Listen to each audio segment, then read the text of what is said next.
Çin rejiminin Doğu Türkistan'da tesis ettiği Nazi toplama kamplarından yeni bilgiler gelmeye devam ediyor. Gelen son bilgilere göre Doğu Türkistan'ın Kuçar ilinde toplama kampında 19 kamp görevlisinin milletler beraberliğine zarar verme suçundan hapse mahkum edildiği öğrenildi.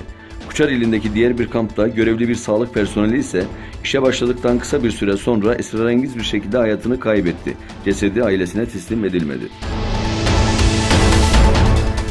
Çin Halk Cumhuriyeti Adalet Bakanı Fu Qingtao, Yargıtay Cumhuriyet Başsavcısı Mehmet Akarca'yı ziyaret etti. Adalet Bakanı Abdülhamit Gül'ün davetlisi olarak Türkiye'de bulunan Fu Qingtao ve beraberindeki heyet, Yargıtay Cumhuriyet Başsavcılığını ziyaret ederek Başsavcı Mehmet Akarca ile görüştü.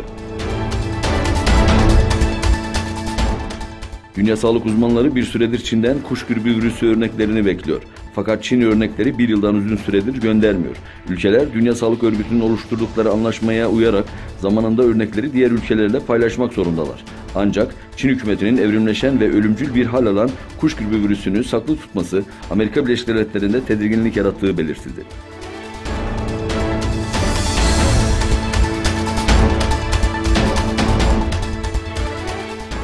Çin Dışişleri Bakanlığı Afganistan'daki askeri varlığını artırdığına dair iddiaları kabul etmedi. Dışişleri Bakanlığı Sözcüsü Hua Chunying, Afganistan'da askeri kamp kurulduğu iddiaları için ilgili haberler doğru değil ifadesini kullandı.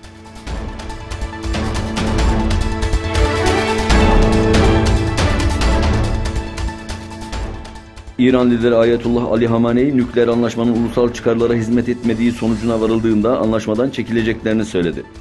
Cumhurbaşkanı Hasan Ruhani başkanlığındaki Bakanlar Kurulu üyelerini kabul eden Hamenei, Amerika Birleşik Devletleri'nin nükleer anlaşmadan tek taraflı çekilmesinin ardından Avrupa ülkeleriyle sürdürülen olumlu görüşmelere değindi.